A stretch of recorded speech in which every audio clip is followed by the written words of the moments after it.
ఇప్పుడు ఈ రెండు పార్టీలు తమ తమ రాజకీయ లబ్ధి కోసం తమ రాజకీయ ప్రాబల్యం పెంచుకోవడం కోసం పాలమూరును బలి చేస్తున్నారు, పాలమూరు రంగారెడ్డి ప్రాజెక్టును బలి చేస్తున్నారు అని చెప్తున్నాం. ఇప్పుడు మిత్రుడు చెప్పిండు కంప్లీట్ కాలేదు, దగ్గర కంప్లీట్ కావాల్సి వచ్చింది, ఆ పైన ట్యాంక్ పెట్టలేదు, కింద డ్రైనేజ్ సెప్టిక్ ట్యాంక్ కాలేదు, అందుకని కాలేదని చెప్తా ఉన్నాం. మేము అదే విషయం చెప్తున్నాం కదా. ఏది కాకుండానే మరి పంపెట్లా స్టార్ట్ చేసిపోయాడు కేసీఆర్ గారు వచ్చి 2023లో. పంపెట్లా స్టార్ట్ చేస్తాడండి? నీళ్ళు లేకుండా ఇసుక కొట్టిపోతారా బయటికి?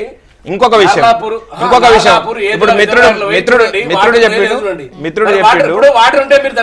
చెప్పిండు కేసులు వేయించిండు కేసీఆర్ గారు రేవంత్ రెడ్డి కేసులు వేయించిండు అని చెప్పారు.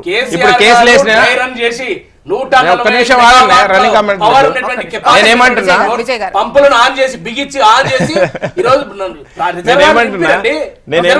ఏ రిజర్వాయర్ నింపలేదు, ఉట్టి ముచ్చట మాట్లాడదు.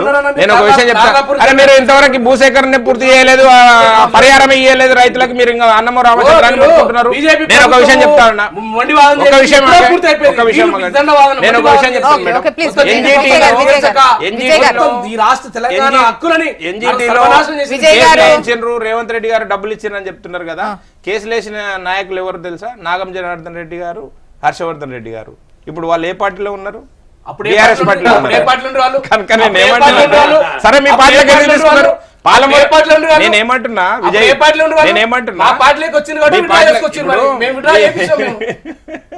నేనేమంటున్నా మీరు పాలమూరు రంగారెడ్డి ప్రాజెక్టుకు అడ్డు తగిలిన ఆ వ్యక్తులని, ఆ శక్తులని పార్టీ దరిదాపులకు కూడా రానియకూడదు కదా.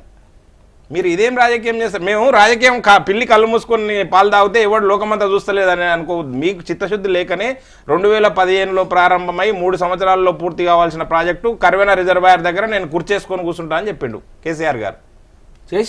కర్వెన రిజర్వాయర్ లో ఎవరికి తెలుసా? మీకు తెలుసా విషయము? అన్ని రిజర్వాయర్లు సివిల్ వర్క్స్ కంప్లీట్ అయినాయి, మేమేం కాదంటలేము. ఎందుకు కంప్లీట్ అయినాయి? అవి కేవలము కాంట్రాక్టర్లకు డబ్బులు దోషిపెట్టడం కోసం, వారి ద్వారా వచ్చే కమిషన్ల పైన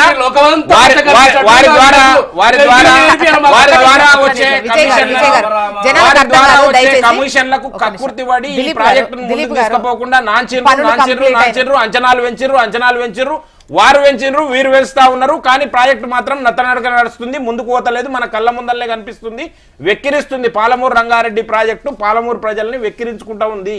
ఒక్కటంటే ఒక్క చుక్క నీరు రాలేదు ఇప్పటిదాకా అని చెప్పి వెక్కిరిస్తుంది.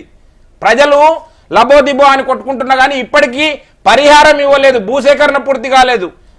రైతులు ఆత్మహత్య చేసుకుంటున్న నారకల్ నియోజకవర్గంలో కేసీఆర్ గారు వచ్చే పంపు ప్రారంభించే సందర్భం లోపల కుమ్మెరకు సంబంధించిన ఒక రైతు అనిపోతే నేను ఆ శవాన్ని పెట్టుకొని ధర్నా చేసిన, ఈ రైతుకు పరిహారం ఇవ్వకుండా మీరు పంపెట్ల ప్రారంభిస్తారని చెప్పి. ఇప్పటికీ అది ఆచరణకు సాధ్యం కాలేదు. నల్లమట్టి దొంగ మర్రి జనార్దన్ రెడ్డి అని పేరు ఎట్లొచ్చింది? ఆ మట్టిని దోచుకొని మీరు డబ్బులు సంపాదించుకున్నందుకే వచ్చింది, అందుకనే ఆయన ఓడిపోయిండు. మీకు అర్థమైతలేదు.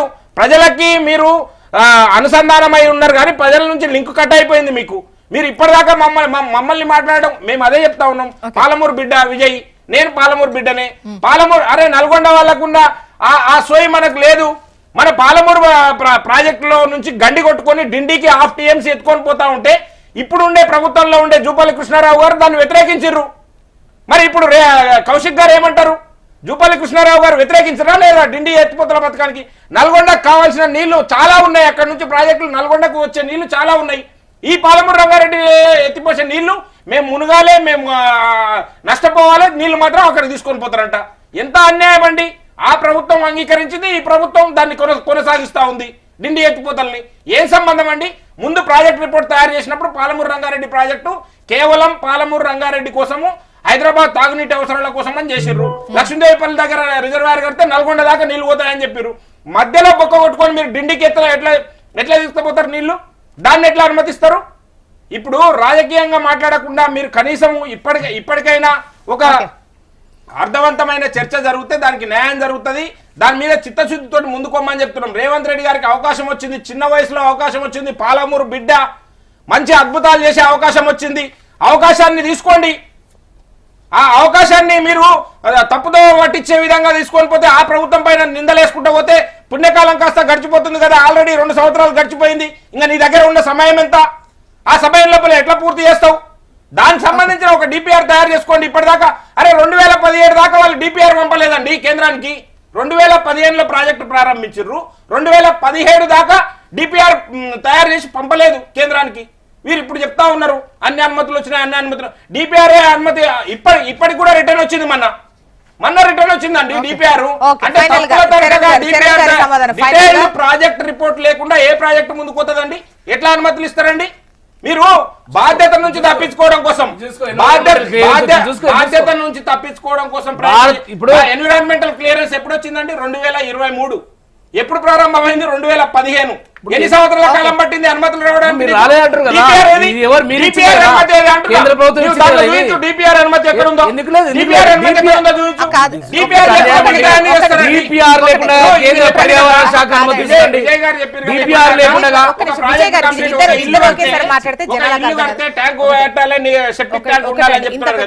డిపిఆర్ లేకుండా మిగతా అనుమతులన్నీ తీసుకొని వచ్చి డిపిఆర్ లేకపోతే మీరు ఆశ్చర్యకరమైన విషయము తెలంగాణ ప్రజలకు తెలియాలి.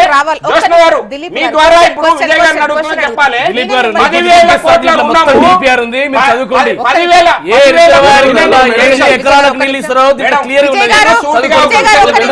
10,000 కోట్ల రుణము కాళేశ్వరం కార్పొరేషన్ ద్వారా తీసుకొని వచ్చారండి. పాలమూరు రంగారెడ్డి ప్రాజెక్టు సంబంధించిన 10,000 కోట్ల రుణము కాళేశ్వరం కార్పొరేషన్ ద్వారా తెచ్చారు. ఆశ్చర్యం అండి.